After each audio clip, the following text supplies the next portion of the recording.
Poruka Bad Blue Boysa iz sjevera i svih navijača Dinama Red Bull Salzburg, ovo je konkurencija, konkurencija Red Bullu i izgorjet će ovdje.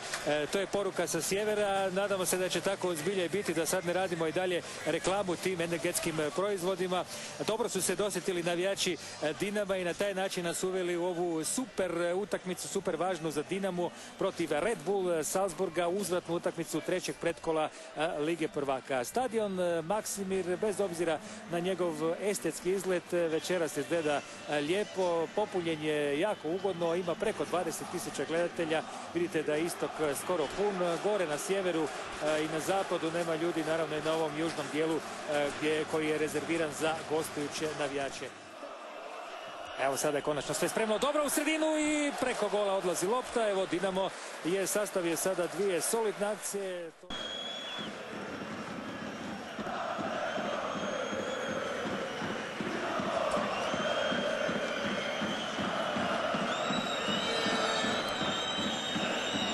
Sada su se svi preselili u kazneni prostor Red Bulla, napet ostao samo Deliso od Austranac, evo prilike, gol!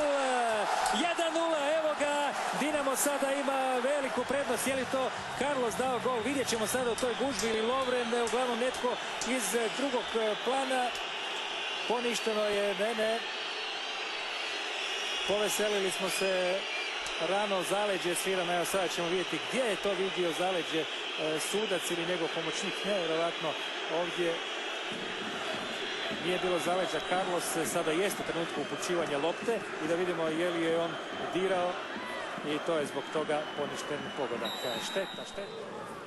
Ko će sada ovo pucati, došao je i Švento tamo. Lajgetili Švento ipak, dobar centar Šventa i gol! Nevjerojatno kud je ova lopta prošla, bilo je puno tih slobodnih udaraca, nabacivanja i eto jedna pogreška morala se dogoditi. Dušan Švento, rekao bih ni kriv ni dužan, iz velike daljine postiže pogodak i Red Bull Salzburg sada vodi 1:0 i ukupno 2:1. 33. minuta. Zaista moram još jednom ponoviti ovo iz Salzburga, pogoda koji samo Dinamo može primiti. Tu je lopta prošla, sve malo prevarila Butinu koji nije uspio na vrijeme reagirati i eto jeftino je Red Bull Salzburg poveo 1:0 tog koncerta.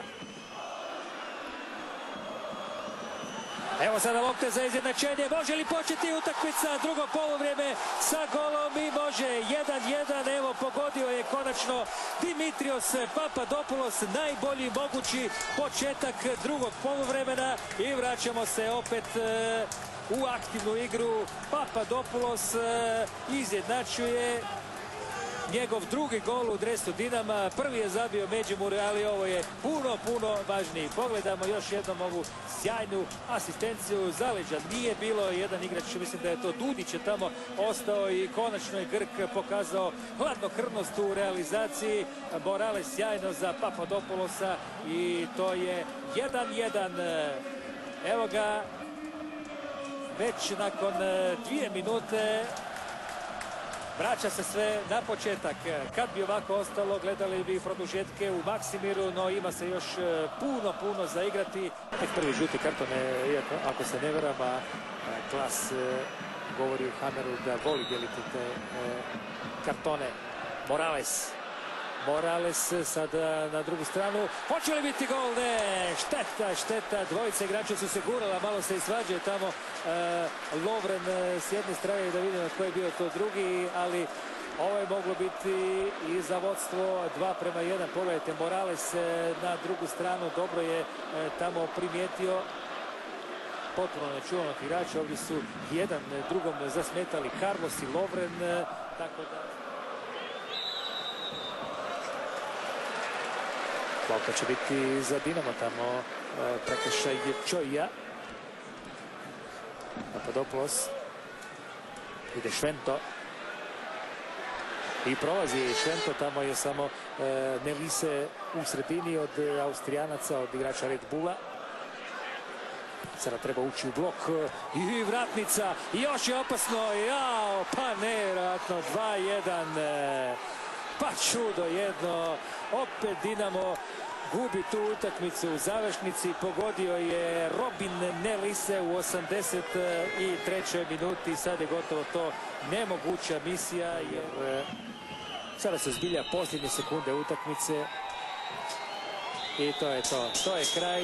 Dakle, još jedna tužna Dinamova europska priča.